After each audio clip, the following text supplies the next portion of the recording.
It began like a whisper that turned into a scream. Screens across the world flashed red numbers falling faster than anyone could blink. Stocks, savings, pensions, all melting away. People didn't understand at first. How could invisible numbers bring the world to its knees? But the traders knew, the bankers knew, the politicians pretended not to. What everyone was about to learn was that the world's greatest empire wasn't built on armies or oil, it was built on credit. And in 2008, that empire nearly died. In New York, the towers of finance trembled. Lehman Brothers, once a giant, fell in a single weekend. 158 years of history erased overnight. Its employees walked out carrying boxes not of gold, but of memories. Their faces said everything. The illusion of endless growth had broken, and with it, so did the faith that money was safe. Across oceans, fear spread like wildfire. London, Tokyo, Frankfurt, all burning with the same panic. The machine had stopped. People woke up to news they didn't understand. Liquidity crisis, credit freeze, subprime collapse. But behind those words was something simpler: greed. For years, banks sold dreams dressed as homes, loans wrapped as opportunities. They told people debt was freedom. Governments cheered it on, mistaking bubbles for progress. And when the fantasy finally burst, the same architects of disaster cried out for rescue. So they were rescued, not with punishment, but with printing. Trillions conjured from thin air, passed from governments to banks, and from banks to markets. They called it quantitative easing, a clever name for an ancient trick. Create more money, hope the fire goes out. And for a while, it worked. The markets calmed, investors cheered, the headlines declared recovery. But what they didn't tell you is this: every rescue carries a cost. You can't cure a debt crisis by creating more debt. You only push the reckoning further into the future. In living rooms around the world, ordinary people lost homes, jobs, and trust. Yet on Wall Street, bonuses returned faster than justice. The same system that collapsed was rebuilt with the same parts, only this time larger, riskier, more fragile. The can had been kicked, not cleared.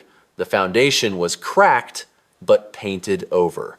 And beneath that paint, the next crisis was already forming. The world called 2008 the Great Recession. But in truth, it was something deeper, a warning, a signal that the system we worshipped had reached its limit. Money had become a belief, and belief had broken. Yet, instead of learning, the world doubled down.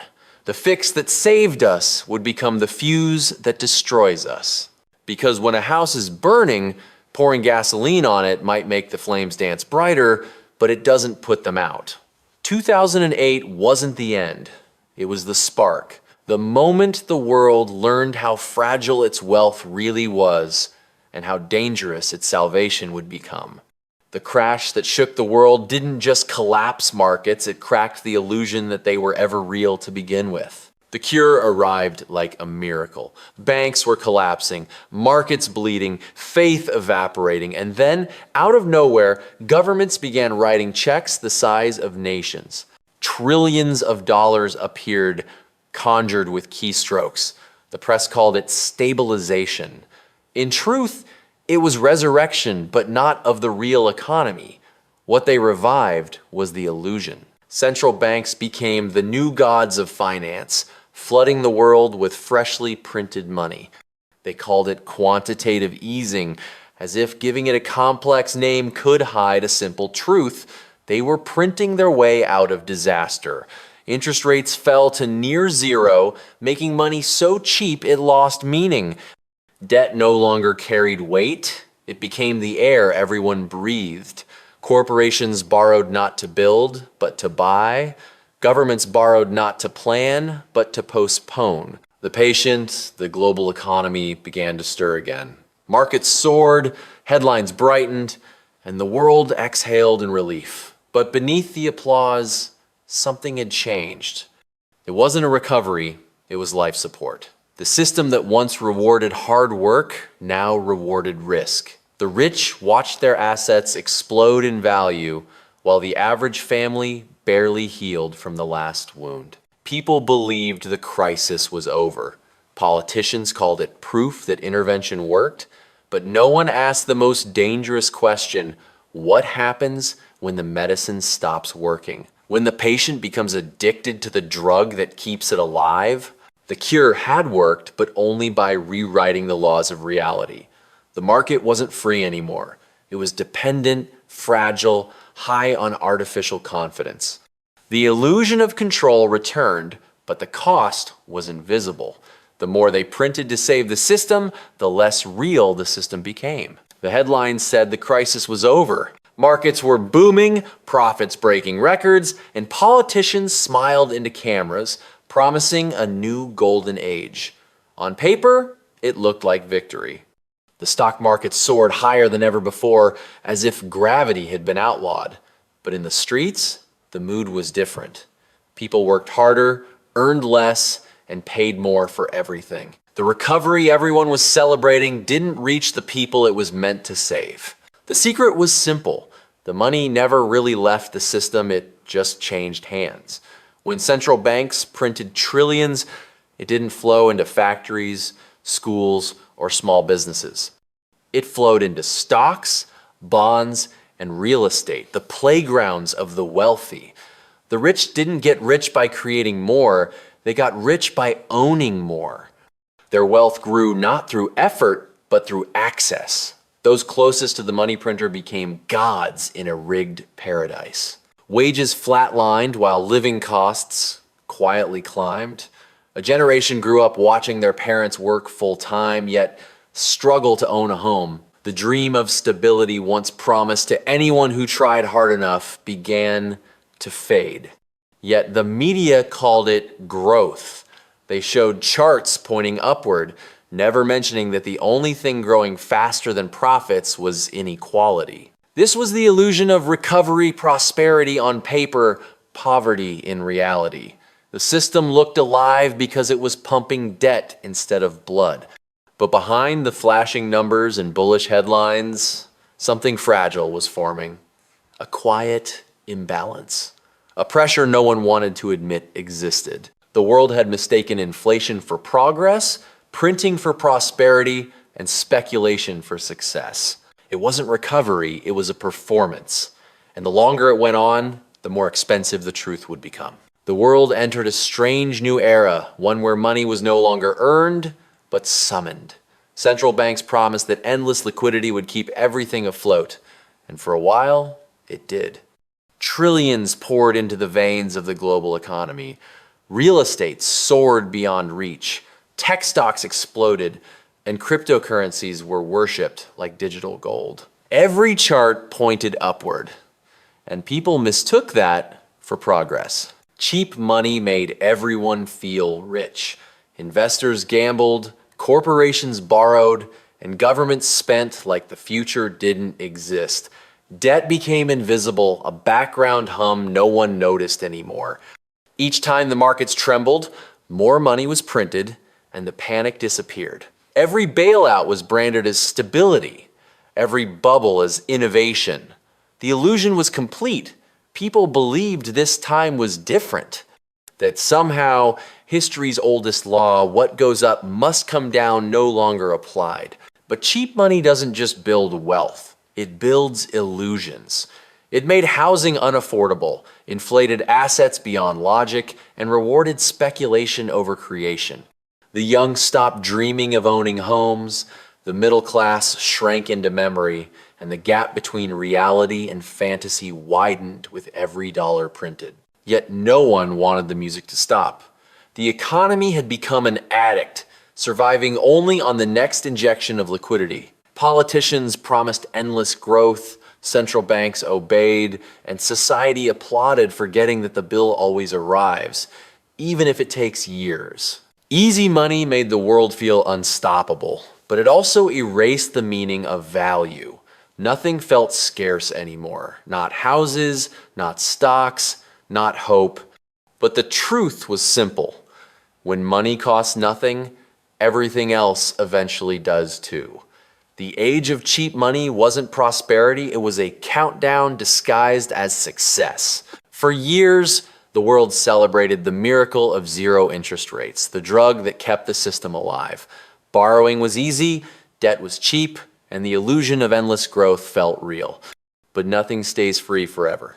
What began as a cure after 2008 slowly turned into a trap. Every dollar printed, every loan extended, every bailout promised they weren't erased. They were simply delayed.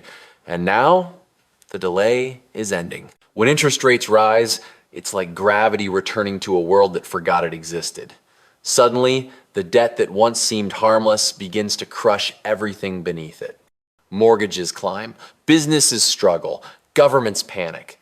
The numbers that once looked manageable now reveal their true weight. Trillions owed, promises made with money that never existed. Central banks face an impossible choice: raise rates to stop inflation and risk collapse, or keep them low and destroy the value of money itself. Either way, the lie of control begins to unravel. What was meant to stabilize the system has become its ticking clock. The higher the rates go, the faster the countdown runs. Across the world, markets twitch nervously. The same investors who once cheered cheap money now pray it returns. But it can't, not without igniting inflation, not without repeating the same mistakes that built this fragile tower in the first place. The real danger isn't what's happening now, it's what's already baked into the system. The fuse was lit years ago when saving the world meant drowning it in debt. The foundations that once looked solid are shifting, cracking beneath the weight of their own promises. The time bomb was never hidden in some dark corner of the economy. It was right there in plain sight, disguised as salvation. It began with panic, empty streets, silent cities, and governments racing to hold the world together with money. In 2020, the printing presses didn't just hum, they roared.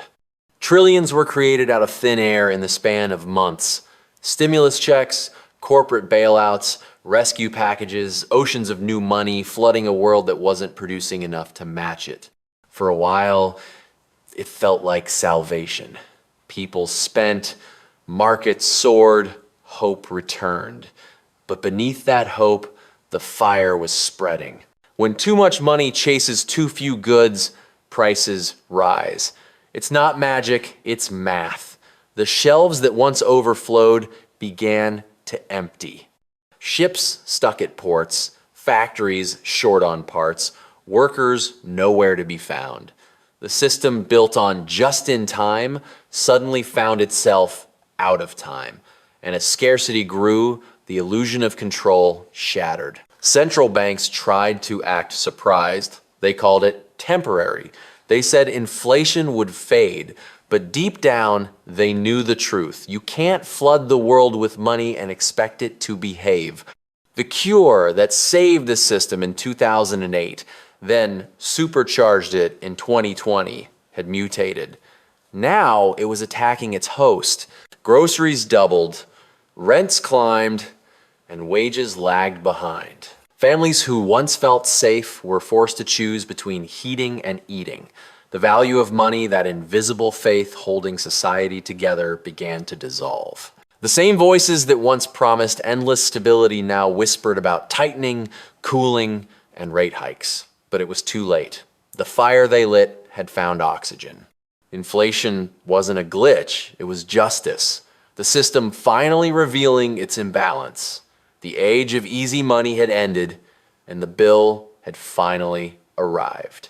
The moment interest rates began to rise, the dream started to die. For years, people believed money was infinite, that borrowing had no cost and debt had no consequence. But then, reality returned. It didn't arrive with an explosion, but with a quiet tightening.